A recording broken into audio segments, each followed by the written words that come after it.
Bon, président. Trois sujets rapides. L'axe routier Limoges-Poitiers, le réseau transeuropéen de transport et de nouveau la ligne POLT. Sur l'axe routier Limoges-Poitiers, la RN 147, c'est plus une question qu'une observation. Une étude avait été lancée sous impulsion de la ministre Borne l'an dernier. Les études, si je ne m'abuse, devraient être rendues publiques, en tout cas communiquées début juillet de cette année. Je voulais savoir, Président, si vous avez des éléments, si vous croyez à cette faisabilité d'autoroute concédée entre Limoges et Poitiers, s'il n'y a pas une forme d'antagonisme à continuer à laisser sous-entendre qu'il faut marcher sur deux jambes et laisser faire d'un côté le projet autoroutier tout en continuant, au moins dans l'affichage, à dire on va mettre de l'argent via le CPER. Vous avez eu une intervention à Limoges que j'ai beaucoup appréciée lors des vœux, où vous avez dit on va mettre 2 fois, 3 fois, 4 fois plus d'argent si nécessaire pour mettre à 2 fois de voies cette route le plus rapidement possible. Bon, qu'en est-il concrètement de ces annonces?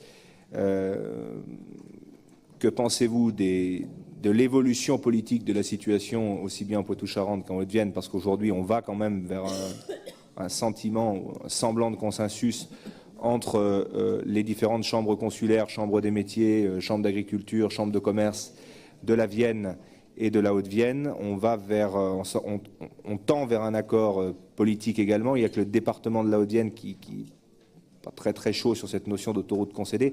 Bref, est-ce que cette façon d'avancer de manière concomitante n'est pas contre-productive au final?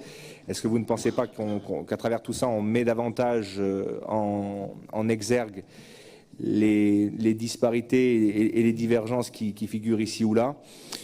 Croyez-vous que cette autoroute va se faire? Première question. Deuxième question, si elle ne se fait pas, combien envisagez-vous de mettre via le prochain CPER pour avancer sur ce dossier que vous connaissez très bien? Je ne vais pas vous faire l'affront de vous en reparler. C'est la troisième route la plus accidentogène de France au kilomètre.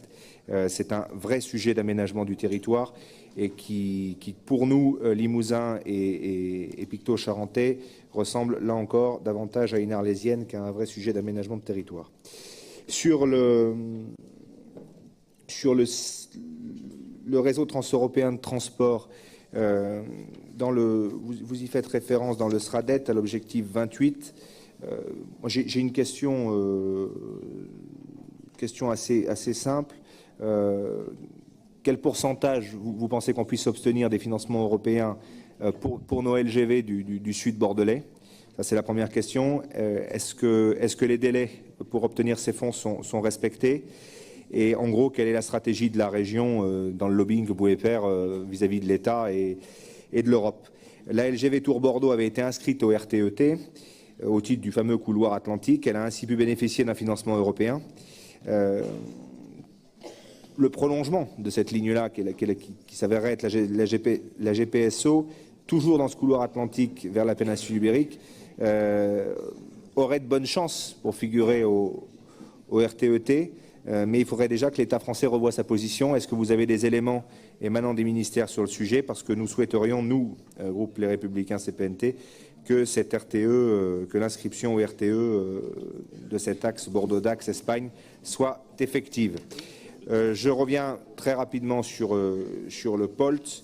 Ce que je vous disais tout à l'heure qui vous a un peu agacé, c'était pas pour le but de vous agacer, je vous disais simplement, et je conclurai là-dessus, que si vous aviez été, vous, Alain Rousset, élu Limousin, et que vous aviez dû subir tout l'argent public, tout l'argent des contribuables qui a été versé à une LGV Limoges-Poitiers pour lesquels on nous a pris royalement pour des imbéciles pendant des années, je ne suis pas sûr que vous ayez, vous, accepté que les choses se terminent ainsi.